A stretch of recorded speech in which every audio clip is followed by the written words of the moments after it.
All right, welcome everyone, and thank you for joining us today. My name is Wendy Hayes. I am the General Science Program Manager here at TELUS Science Museum and the host for today's Ask the Expert. Before we begin, I do want to remind everyone of a couple of our upcoming events that we have. This Friday at 7 p.m. we have Sci-Fi Night. Our guest speaker will be Dr. David Schwimmer. He'll be talking about the predator-prey food web in West Georgia 75 million years ago. We also have on Wednesday, September 21st at 12:15. Come have lunch with us and learn all about helicopters. Our guest speaker will be David Chow. He's actually built his own helicopter, and we'll be talking about the history and future of helicopters. On September 23rd at 7 p.m., we have an adults-only night called Sips in Science. This time our theme will be Jurassic Jamboree. So if you want tickets, head on over to our website. They are still available. On September 30th at 7:30, we're back to our family-friendly event. We have the Lunar Astronomy Workshop, followed by October 1st at 8 p.m. We have the International Observe the Moon. So two great astronomy events. And then our big event, October 8th, is Heavy Metal in Motion. We're going to have some big rigs, service vehicles, a helicopter. It's going to be a lot of fun. We'll have kids' activities, so you don't want to miss it. And of course, you've seen that we've had a lot of events. We love featuring wonderful new speakers and events for all ages. I personally am excited to speak with and listen to today's expert, Dr. Alfred Crosby, and his talk, Think Like a Geckskin, Bioinspired Material Science. So some background on Dr. Crosby. He's a professor in the Polymer Science Engineering Department at the University of Massachusetts Amherst. He is also the co-director of the Center for Evolutionary Materials. He received his BS in Civil Engineering and Applied Mechanics at the University of Virginia, and a PhD in Material Science and Engineering from Northwestern University. He's also received quite a few awards, including being a fellow at the American Physical Society and National Academy of Inventors. His research has also been covered by, extensively covered by popular media such as Discovery Channel, Popular Science, CNET, Fortune Magazine, all of which have named the Geckskin project one of the top 5 science breakthroughs in 2012. So without further ado, I'd like to introduce Dr. Al Crosby. Great. So thank you very much, Wendy. It's a pleasure to be here, and I'm really looking forward to this afternoon and being able to talk to you and tell you about some of the research that we do here at UMass Amherst, and specifically around the Geckskin project. Also, I just have to say, all of the events that you highlighted sound really amazing. I wish I could come and attend all of those. They sound great. So let me go ahead and share my screen. Here we go.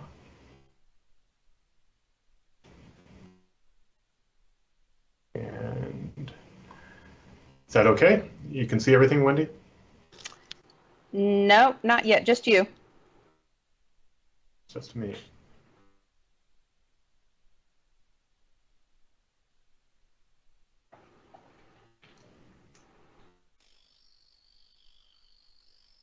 Is that going? Can you see that? Not yet. Let's see. Okay. Yeah, let's see.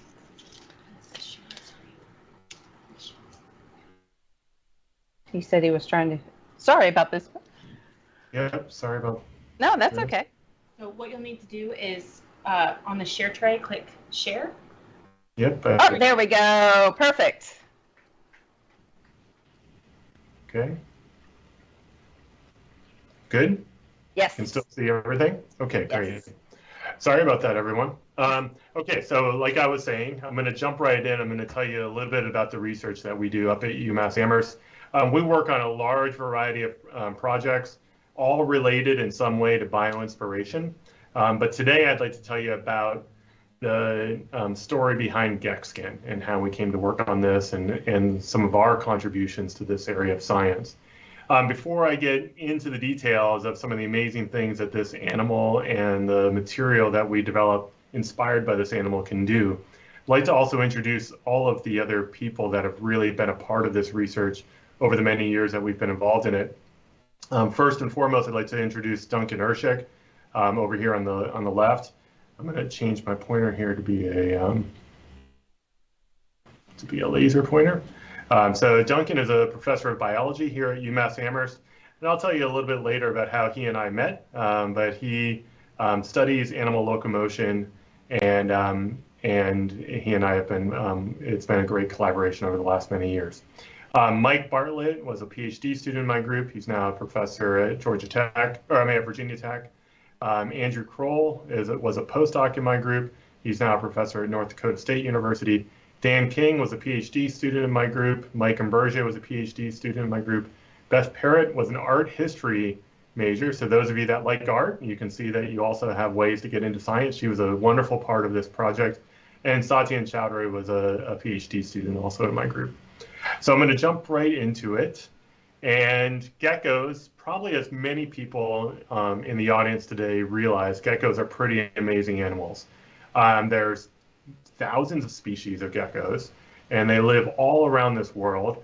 And they have this amazing ability to be able to run across the ground, get to an obstacle such as this tree maybe. They can run up this tree to escape some predators. They can run up rocks. They can run up a wall. They can hang out on the ceiling. They can hang out on the overhang. They can pretty much go wherever they want. And a lot of this reason, or the reason for this, is that they can use adhesion to help them in their locomotion processes. Okay, and what I'll tell you right now is that they are the largest organism that uses adhesion for locomotion. And this is one of the reasons why the gecko receives so much attention, not only from scientists, but also from the general community and society, is because they are so large and yet they can stick to so many things. And it's not just about sticking, but it's really about releasing. And so the gecko, the way they do this is by controlling some really interesting properties in their foot pads or their attachment pads. And I'm going to tell you a lot about these systems of the gecko. You're looking at the underside of a tokay gecko. Tokay geckos are some of the largest gecko species. They can get as large as the forearm on an adult. So they're fairly large animals.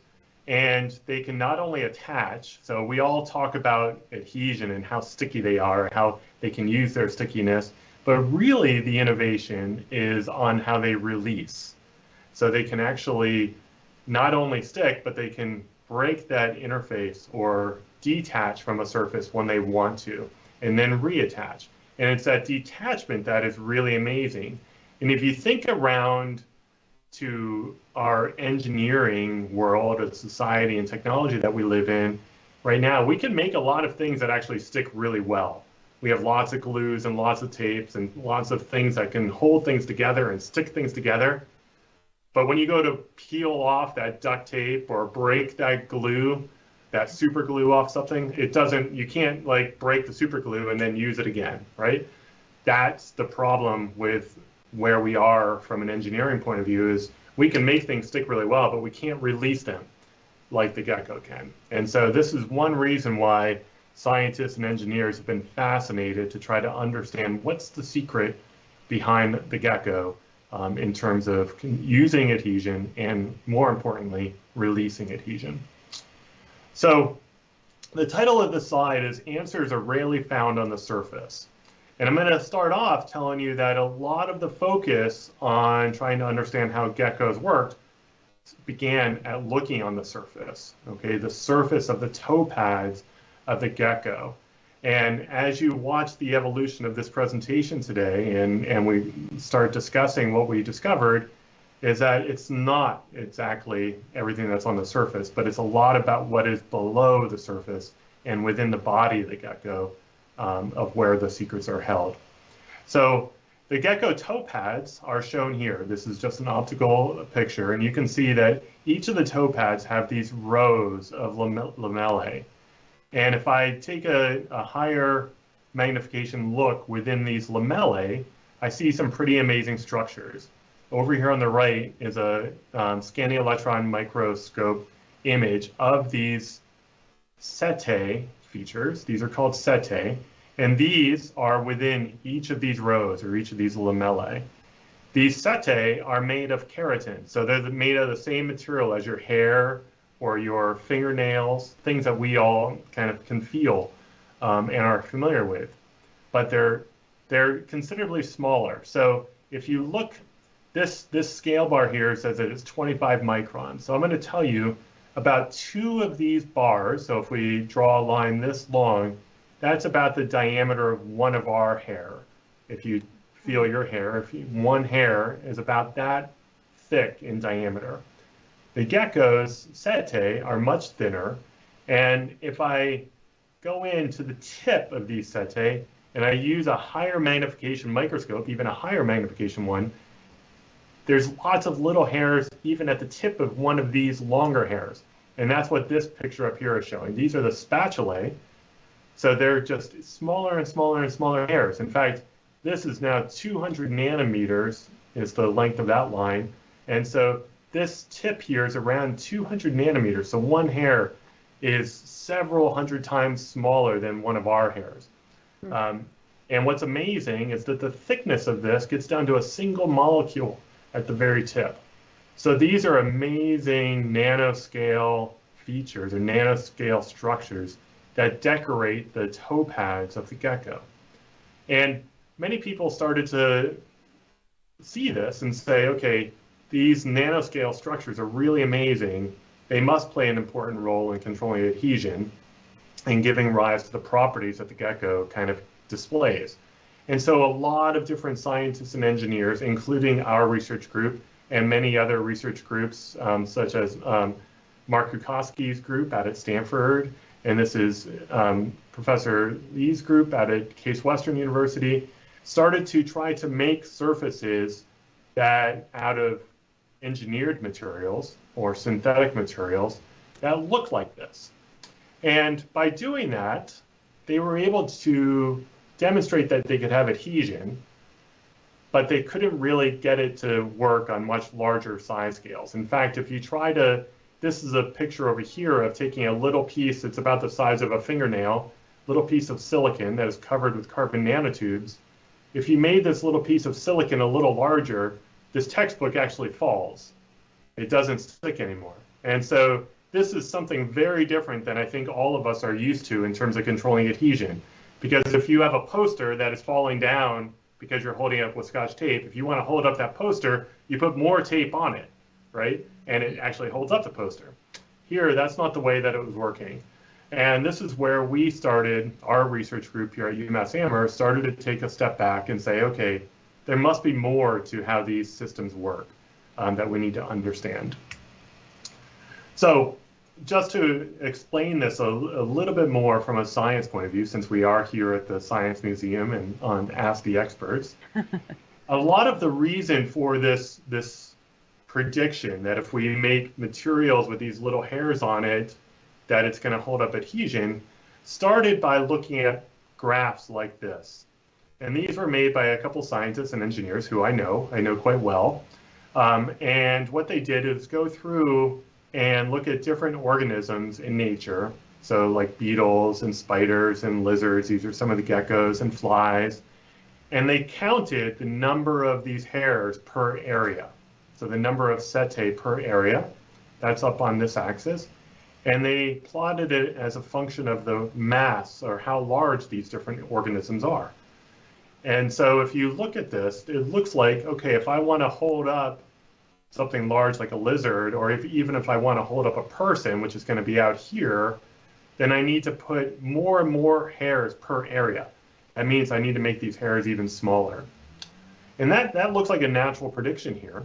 However, some other scientists out at the University of California in Berkeley and at the University of Calgary said, well, one of the reasons we like to study geckos, like this blue circle up here, and lizards, is that actually geckos can change. They have a large range of sizes.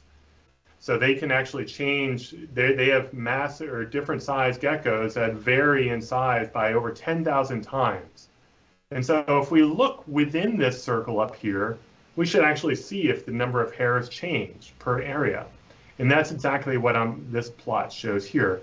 This cluster of data points are all different kinds of geckos, and their size is changing. So the mass of these geckos are changing by a lot, 10,000 times, but the number of hairs per area are not changing. So that means that the geckos, or geckos in general, are getting larger and having more force that they need to pull, to climb, and to hang on ceilings, but they're not changing the structure of these hairs. So from a scientist's point of view, that starts to tell us that these hairs maybe are not so important in terms of controlling the adhesion. There must be something else. And so this is exactly what we started to try to answer. What we wanted to understand is, from nature's point of view, how did they go from something so small like this leaf beetle to something so large like this tokay gecko and still use adhesion for locomotion? And if we understood that, then can we, or could we, have something as large as this gorilla or something as large as a human actually use adhesion for locomotion? So if we understand how adhesion works down here in nature, can we take it even further? And that's what we wanted to understand. And so this is where I've already introduced Andrew Kroll and Mike Bartlett. They were working in my research group at the time. And we took a step back and we hypothesized, and then we developed a theory, okay, a mathematical theory first. We took a step back and almost forgot about, or tried to not think too closely about what the gecko has and how they use it, but we wanted to think from a physics and from a math point of view about how would this work if we were just designing it ourselves.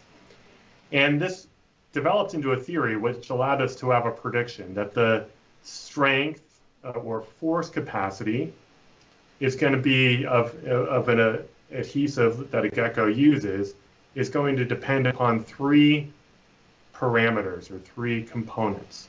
Okay, first is the strength of van der Waals forces.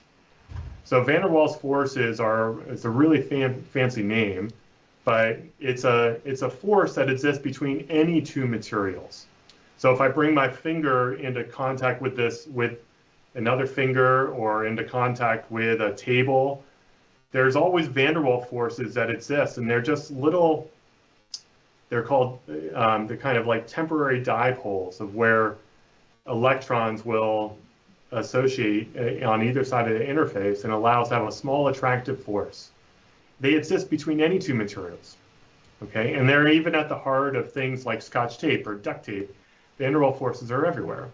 So we predicted that the force capacity would be dependent upon this van der Waals force, but these van der Waals forces, you can't really do much to change. They just naturally exist, okay? So the force capacity will also depend upon how much area you get into contact, in other words, for the gecko, how large your toe pads are. But our predictions gave us a really interesting parameter down here in the denominator on the bottom side of this equation, and this is compliance. This is how soft your system is. And the fact that it's down here in the denominator says that if we want to have a large force capacity, we want this compliance to be small, or we want our system to be as stiff as possible. If you think about tapes that you use, like duct tape, they're not very stiff. They're quite soft, actually, soft and gooey. And most tapes or adhesives that we use today are soft and gooey. They're not stiff. And our equation here tells us that we want things to be really stiff in order to have a lot of adhesion.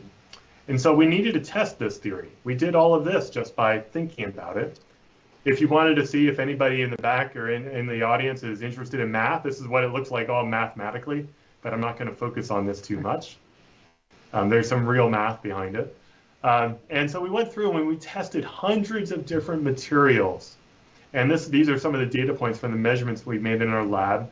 This is the equation that we developed. And what this graph tells you the black line is our prediction, and all these different color data points are the measurements we made. And so this says, oh, this is actually working. So this is kind of cool. It was working the way we thought it would work. So now the question is, can we actually develop an adhesive to follow this rule? So it was working, but how do we make it even like really strong and be able to make things that can work on really big, large scales? The trick is, how do we make something that can develop a lot of area while minimizing this value of C, or making it really stiff? And the trick comes in terms of fabrics. It's the way that something that we know very much about, or a lot about, is a fabric. A fabric is a textile, a material, and it can conform to complex surfaces like our bodies, like complex shapes, and basically create a lot of area of contact across any surface. But then when we pull on the fibers of that fabric, it's very stiff. It's actually really difficult to extend. So it has the natural ability to drape or conform, but then resist deformation or be very stiff. And so we made this prediction that if we made adhesives with the appropriate or the best fabrics that we could, then we should be able to stick things up and release them very well. And I'm going to come back and tell you about how this connects to the gecko in a few minutes. But right now, what we wanted to do is, we had this prediction of using fabrics one Sunday afternoon, actually, or Sunday morning. And so I came in on a Monday and talked with Andrew and Mike. They took some rubber-like material. It's called a polydimethylsiloxane, or it's a silicone rubber, like bathroom caulking that you use in your bathtub. And they coated it onto a piece of nylon fabric that we bought down at Joann Fabrics down at the local mall. And here's Andrew and here's Mike.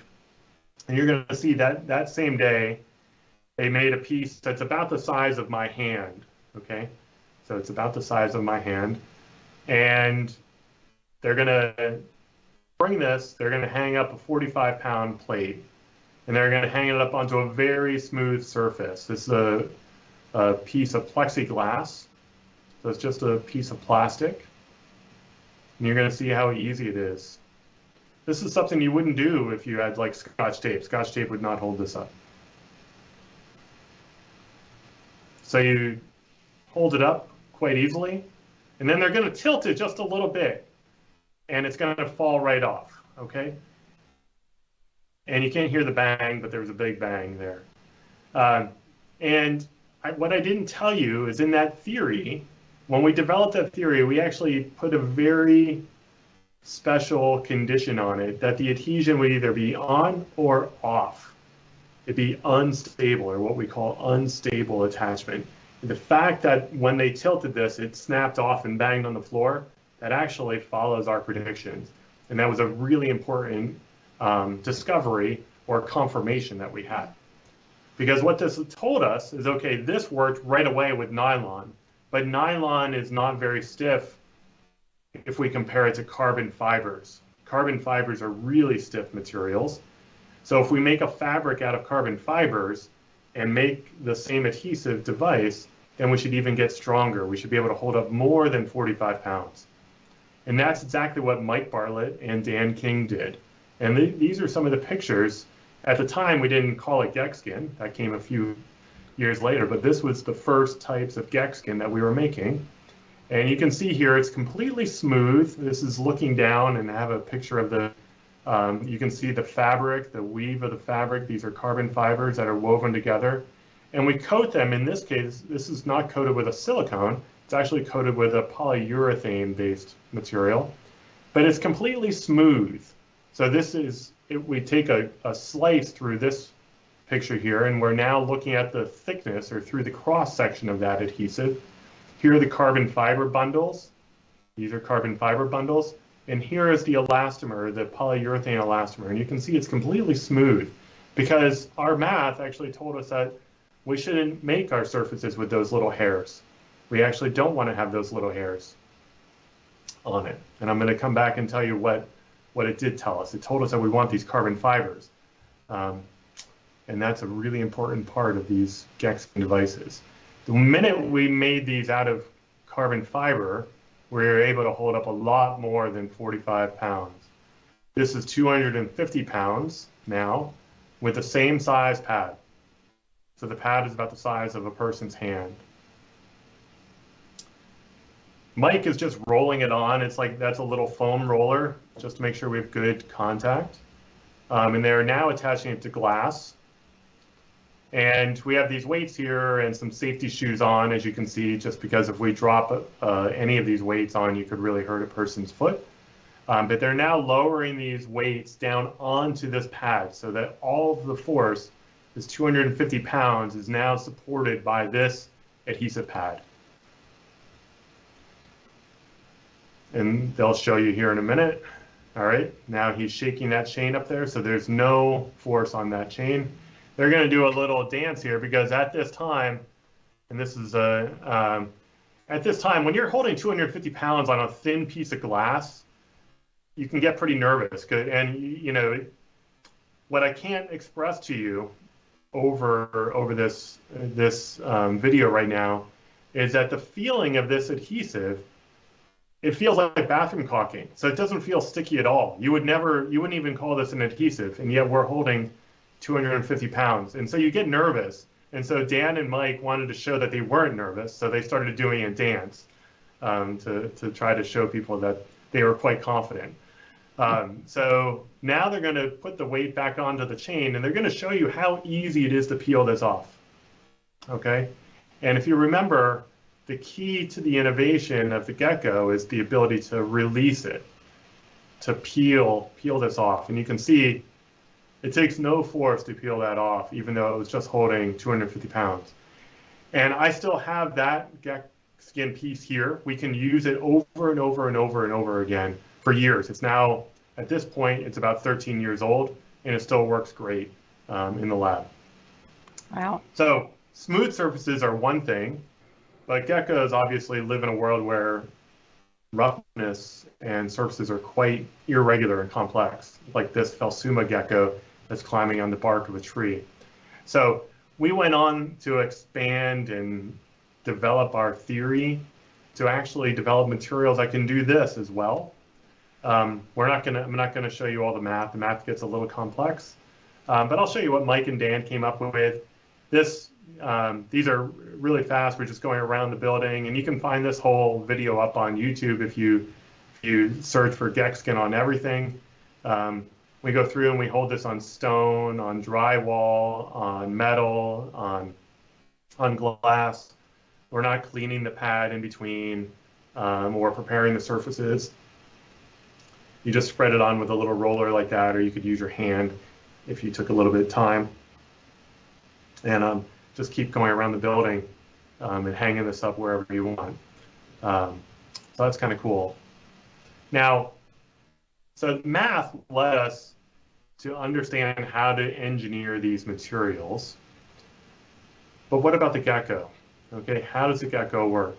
And does the gecko actually follow our prediction? This is the equation that we had predicted. Well, what's interesting about this is that people had measured this term FC. This is basically the weight of geckos. People had measured this GC. This is the strength of van der Waals forces. People had measured the size of this A. This is the area or the size pad of the toe pads of the geckos. But nobody had measured this C before. And so in order to test this theory, we needed to measure C. And this is when we actually discovered that Duncan Ershik was a professor at our university. He had just recently moved from Tulane University up to UMass Amherst. And Duncan, interestingly enough, we had been reading his papers because he was one of the first graduate students to measure this term FC and to measure this term A for the geckos. And this is one of his papers from 1996. So he had measured FC and A. Other scientists had measured GC. But we asked Duncan if we could work with him to measure C. And this was the way that we did it. This is a tokay gecko. Her name was Big Mama, and she lived in Duncan's lab. And Duncan brought, in this case, Big Mama over into our lab, And we asked Big Mama to grab onto this glass. So she's trying to get away from Duncan, who's holding Big Mama down here. She's trying to get away, and she's grabbing onto this glass. And as she's trying to get away from the glass, or get onto the glass, we're actually measuring the amount of force that she's exerting onto that glass. At some point, she gives up and tries to almost bite Duncan. But during those measurements of grabbing onto that glass, we're measuring the force that she's exerting on that glass. And here's some of the data that we collected. So this is the force that Big Mama is exerting, and this is the extension that she's extending onto this glass. And the slope of this line here is 1 over c. So this is how we measured 1 over c. And then we can actually compare this, not just to one gecko, but we did this across a large range of different sizes. If you remember, I said geckos can actually vary in size.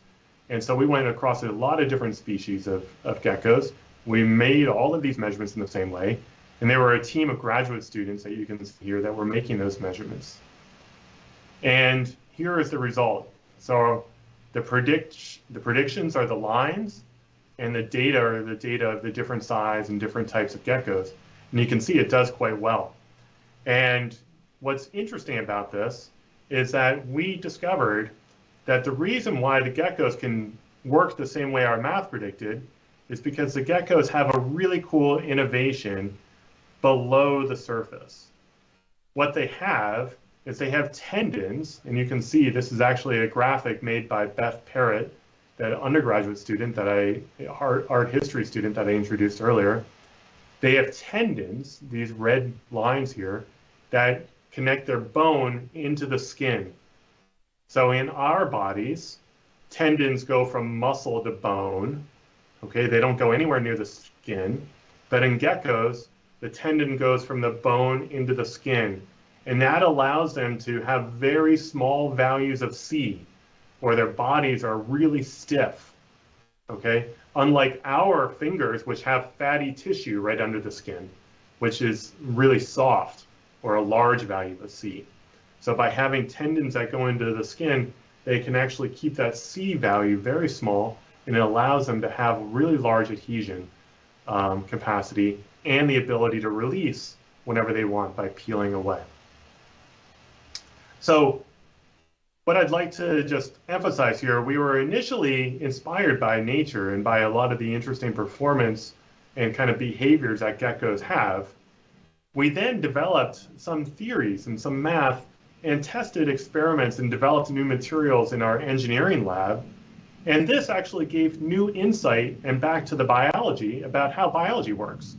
So by going around, so bioinspiration doesn't always work that you just look at something in nature and that leads to a new material, but it's quite a circular process that our inspiration from nature leads to new understanding in engineering, and that new understanding in engineering then helps us to understand the natural world a lot more.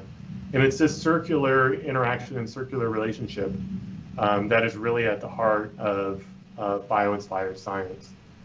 And so by understanding the physics and the mechanics and the material science and the biology, what we've been able to do is actually take these lessons and now make materials not just out of carbon fibers, but in this example here, we actually made this out of natural rubber and hemp.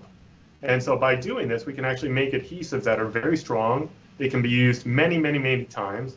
And then you can actually compost this material, and it can go back into the natural forms. So by understanding the fundamental science, you can really start to make positive progress for technology as well as for the whole world and the whole environment. And so just a few final thoughts on bioinspiration. And the analogy I'd like to make here is with flight and with birds. So a few 100 million years ago, birds came onto this planet, and a few thousand years ago, humans, and probably even older than this, humans have always been fascinated by birds, right? Because flight and the flight of birds is something that humans cannot do and cannot achieve. And early on, a lot of the focus, if you know this story or this this story from back in Greek mythology, the focus was on the feathers. The reason why birds could fly and humans could not is because birds had feathers. And so the way they tried to make some initial flying structures was by covering their structures, or these wings, with feathers, thinking that the feather was the most important part to enable flight in a bird. However, a few hundred years ago, a scientist by the name of Leonardo da Vinci started to discover that it was actually the structure and the shape and the stiffness of the bird wing that actually enables flight to take hold. And so it's actually the stiffness of the structure below the surface that is the most enabling part of the bird in terms of flight. And today we don't cover our structures, our flying structures, with feathers, but we take advantage of creating very stiff, appropriately shaped wings to enable this kind of high-performing flight. And it's similar in the gecko. It's not the setae or these little hairs, but it's the tendon and the shape and the stiffness of the tendon that is the most enabling part. And in Geckskin, we bring the tendon properties into our material through these carbon fiber bundles and fabric structures that we put into our adhesive. And by doing so, we can create very functional, high-performing adhesive devices that match or exceed the performance of the geckos on a large variety of surfaces. So with that, that's the end of kind of the lesson or the lecture today. I'd like to acknowledge the funding for this work is provided by a large variety of funding agencies, the Human Frontier Science Program, DARPA, UMass, and the National Science Foundation, as well as the Center for UMass Industry Research on Polymers. And back in 2013, I just have to fully disclose this, Professor Crosby and Professor Urshik, myself and Duncan, started and co-founded an entity called Felsuma, which now commercializes the Geckskin technology. This is a picture or a little video of my current research group here at UMass. And again, these are the scientists and engineers who helped make this story today to be told to you and shared with you. Well, it's good to see that they're all having fun. Yep. I do have a question for you from Ellie. When did you start developing this, and did you have a personal vision or goal that you wanted to see it capable of doing? That's a great question. So in my research group, we started working on gecko-inspired adhesion in 2002. So quite a long time ago. In 2008 we were actually approached by DARPA, if you know what DARPA is. DARPA is an advanced research leg of the Department of Defense, to help overcome some of the challenges that some of those examples that I highlighted earlier, where they actually, what they really wanted to do was allow humans to climb on buildings or on rough surfaces and all kinds of surfaces. But they were having a difficult time going and making things large enough beyond up to a human could work. Only small little things could stick and release. And so that was in 2008, and that's when we developed that predictive theory, was in 2008 and 2009, and we made our first Geckskin piece in 2009. And so some of the personal inspiration was about developing things that it can allow humans to climb or large robots to climb. But in general, to me, I mean, so that was, it's pretty motivating. It's pretty cool, right? To be able to think about doing that. But also more scientifically, I mean, to me, it's about just being able to hang up anything anywhere and then use that same adhesive. Like I have some of our, these adhesives now around our house, and we've been using them for years, and it's kind of cool to be able to use an adhesive and not have to throw it away. So to me, that's kind of a cool motivation too. I know I have a piece in my cube, and it's been going all over the place, so it's pretty incredible. A personal question that I have, are you looking to improve on this, or are you looking for other materials? Like, are you going to continue to work in adhesion, or are you jumping off and doing something else with your work? Yeah, it's a good question. So in terms of Geckskin and adhesion, yes, we still have a lot of research going on in that area. Some of the different directions there, one is using it in different biological or medical applications.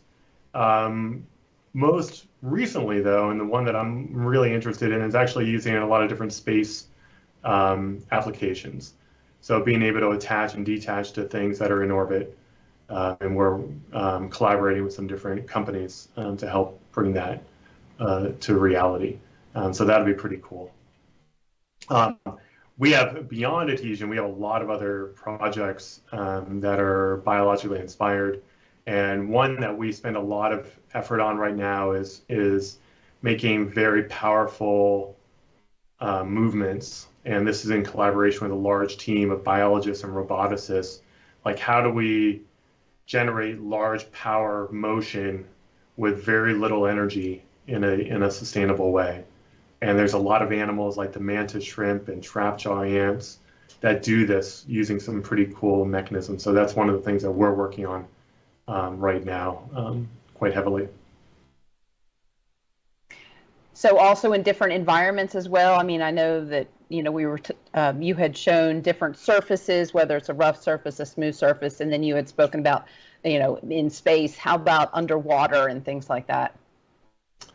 Yeah, it's a good question. So in space is definitely a different environment. It's going to be quite extreme, and that's one of the exciting things to me is in terms of the temperature and the vacuum conditions and the radiation conditions are quite extreme in space. Underwater, so our device, if you make it outside of water and then bring it in, it'll maintains adhesion. The materials that we use there are not really designed to establish a bond underwater. There are a lot of other research groups that have focused in on inspiration from mussels, for example, like the mussels found in oceans and how they attach to rocky surfaces. And the chemistry that they use there can be used on our device to create like an underwater adhesive bond. And so other researchers have done that and combined the two. One of the things that's interesting about our developments here is that they're quite fundamental. They're actually not dictated by the chemistry at all. And so a lot of different chemistries, different polymer chemistries, can be used with our innovation and applied in a lot of different environments. And so a lot of other scientists have used for the underwater adhesion, you have to change the chemistry a little bit than what we typically used to achieve that. But it is achievable and has been achieved. In terms of, we have a different a different project right now for underwater adhesion where we're taking inspiration from bacteria and starting to understand how their flagellae and their pili, these long filaments that cover bacteria, how they attach to surfaces. And so we are actually creating these really small scale, flexible flagellae that can attach underwater and in complex environments. So if you think about bacteria and biofilms and like algae and how difficult it is they can basically coat anything, right? And stick and be quite persistent. So we're kind of taking inspiration from those instances and learning how to create films and coatings that can attach anywhere underwater and stay attached as a protective coating, say for a boat or a structure underwater. So we're doing some work on that. Okay. Another personal question, because I love material science. It is just so fascinating. Are you, how do I want to say that? Are you looking into anything else that is not having anything to do with adhesion? I know you're saying that you're looking into space or going into looking into that portion of it. But anything that is completely outside the box of what you're not doing now? Yes. So coming back, I'll come back and maybe explain this high power movement a little bit more.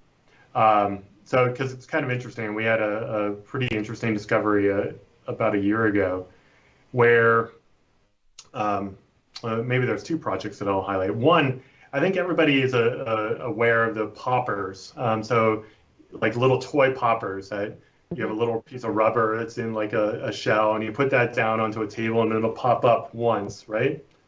And if you want it to pop twice, you have to use your muscles to reset it, okay? So we've actually discovered the physics behind having poppers that can reset themselves, so they can actually jump 20 times, and they can actually climb stairs on their own just by the way they interact with the environment. So you actually have a little piece of rubber, you put some like a liquid inside of it, and as it evaporates, it changes the popper to reset itself and allows it to pop many times. And the reason why this is interesting, jumping or popping like that is a really high power, usually would take a lot of energy to consume. So this type of discovery that we've had of making poppers that can go 20 times on their own is actually really important for the development of robots and drones that really want little power boosts to be able to jump from one surface to another or take off from a complex surface. So we've been able to discover some fundamental physics that can help make that happen.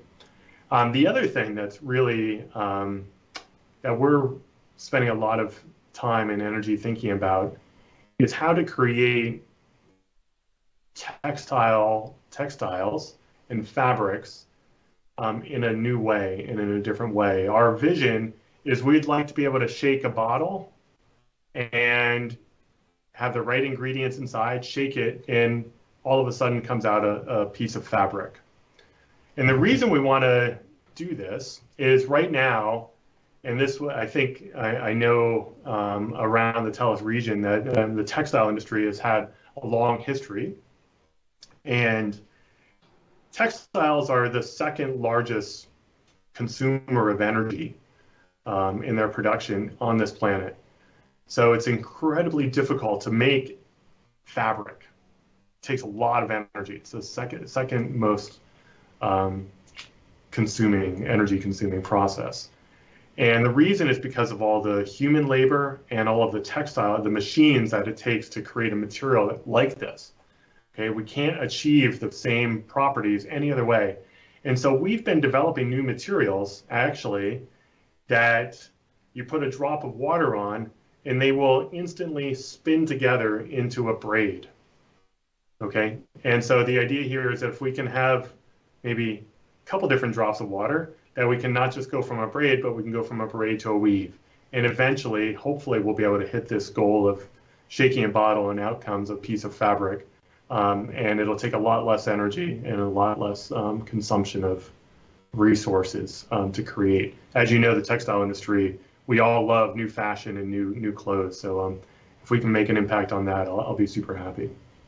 So that brings us to a very apropos question. Could this make, I guess they're referring to your Geckskin, could this make a Spider-Man suit for either one? Yeah. Great question. So the Geckskin materials can be used to hold up. We have data, and we've demonstrated the ability on a piece of material about the size of one human hand to hold about 700 to 800 pounds, and then release it. And so, yes, you can develop devices that you can climb with. Okay.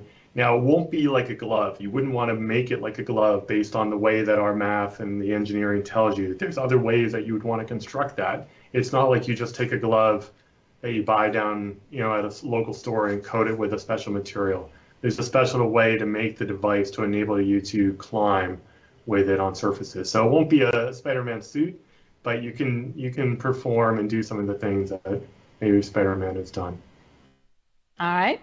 We have another question. All of the examples that you've given so far have been hanging or suspending objects. Is this tape also able to be used for quick repairs that could be pulled off later to make a more permanent repair? Yeah, good idea, or good question. So Yes. I mean, there's a couple things here that I want to say. One, that you can like do just temporary fixes and hold two pieces of things together. In fact, we've published on and we have patents on of using it like Velcro if you want, where you can like as a closure between two things and then release it when you want. So you can wrap things and kind of hold it as a closure. And some of the, we have a lot of different TV shows or videos that we've been kind of featured on. We've towed cars with it, like Chevy Tahoes. You just put it onto the hood and tow a car with it. So it's like a temporary repair, and then you can release it. So it can be used in that way. And even we've talked with architects in the past of holding together parts of different buildings and structures like that using this type of design. So I'll say, coming back to the short answer, is yes, you can use it in that. Even for temporary or even potentially permanent, if you design the device correctly, it can be a permanent if you want, or as permanent as you need, the attachment. Okay. All right. Have you had any accidental inventions, you personally? Yeah, we have. One was related to our early work on gecko-inspired adhesion. It's kind of hard to get into the science of it, but we were trying to make little hairs, like you've seen the hairs on these geckos. We were trying to make little hairs. And we were using molding processes. Basically, at the time, we were making little small-scale molds and molding it to make hairs. And when we put certain materials together, what we found is that we didn't make little hairs, but we made wrinkles. And that sounds kind of funny, but the way that we made the wrinkles is actually the same way that like our fingerprints develop. So in humans and other animals, fingerprints develop in a certain way of wrinkling. And actually, it's the same way that different optical structures, like compound lenses or compound eyes, like on moths, kind of form in very similar physics. And so we were able to, this accident where we wrinkled these polymers accidentally, actually turned out to be a new invention of how you can make compound lenses for optical purposes, to be able to focus light on different at different magnifications and control the path of light. So it's not the most maybe like you don't go around using compound lenses all the time, but it was an accident, and it was a really cool kind of discovery of being able to use something again that was found in nature, but we discovered it in an accidental way. Right. So for our young viewers that want to get into this field, what would you suggest they start doing or looking into or getting excited about? Yeah, that's a great question.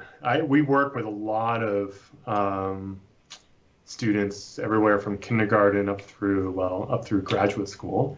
And to me, the number one thing I think about, especially I'll say going from kindergarten to 12th grade, is learning or trying to build things. Just take any materials. So whether it's cardboard and duct tape or milk containers or milk jugs and try to make something that you've never made before, whether it's a new pencil case or whether it's a shelf for your room. Like just building a shelf. If you really want a shelf there, you should ask your parents, of course, how to build a shelf. But use materials that you have around and just try to make it out of some materials that you find around and try to meet that challenge using the materials that you have available. You don't have to go onto Amazon or go onto any website or go to any store and buy anything. Use the materials that you have around you. And I actually think that process of trying to use what is around you is an incredibly educational and creative process. And to me as a scientist, I think that's been the number one lesson that I've brought with me through science, is every time I look at new data, it maybe isn't the way that I've wanted it to work initially, but I start to think about how I can use that result in a new way. And we do this all the time. And that's where if you see some old material around your house and you know you need to do something else, how can I use that new material in a new way? And it'll start to train your mind to always look to the positive, I guess, and to look to the way that you can use the resources around you to achieve what you need to achieve. And that's what you do with science, I think, is continue to look and learn from the data that you have, and how can I then reuse it to change my world or the world around me in a new way. So that's my encouragement. Don't worry about, worry about grades and books. I don't want to say that.